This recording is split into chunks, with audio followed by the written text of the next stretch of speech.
what are the facts of Kailash? Like, why can no one go to Kailash? Okay, that's a very good question because it doesn't have a very clear answer. Because you can't get a definitive answer. Okay, so let me respond to this question. Okay. I've been to Kailash, but when I say that, I've not been on Kailash. Yeah. I've been close to Kailash. So there is something called the outer parikrama and there is something called the inner parikrama.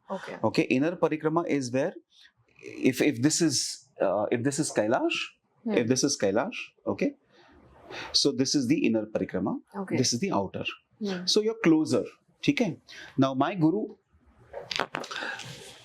once we finished, the whole group finished the parikrama, my guru, The outer parikrama, my guru went into the inner and went actually to the Kailash Parvat and touched the Kailash. Okay.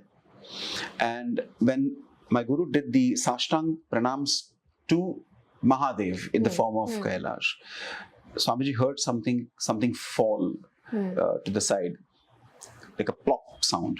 Dekha to there was a part of that Kailash that fell in the snow. It was almost like a prasad which Swamiji brought back from Kailash.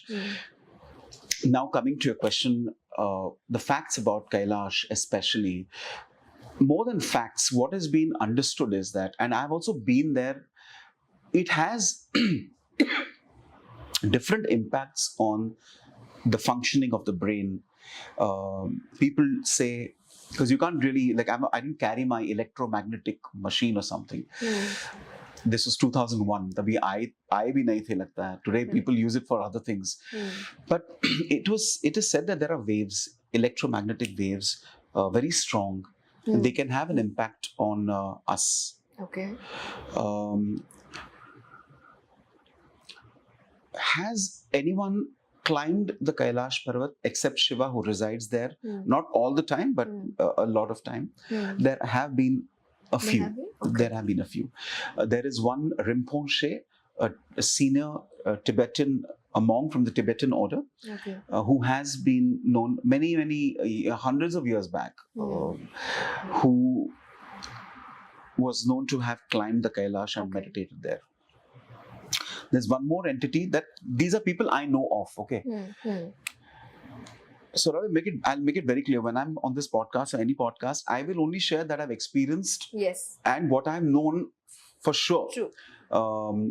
Not from a lot of books and stuff, because that's okay, that's bookish. For me, it's what I've experienced and what I've actually been sure of. So there's another.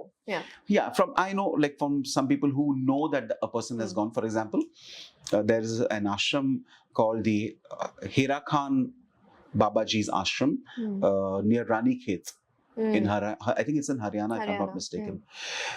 वहाँ पे जो हैदा खान बाबा जी करके होते थे, he was on this planet only for 14 years. Okay. He came and said, I'll be here for 14 years. And he was also one of the entities who's known to have gone up the Kailash and meditated there.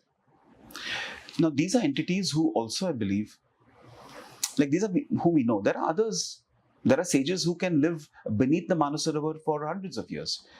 There are sages who can meditate in a cave and be there for months, years, decades if they want to, because they have to fulfill certain kriyas for which they need to retain themselves in the body. And therefore, these entities have got certain strengths in the way they can handle their physiology.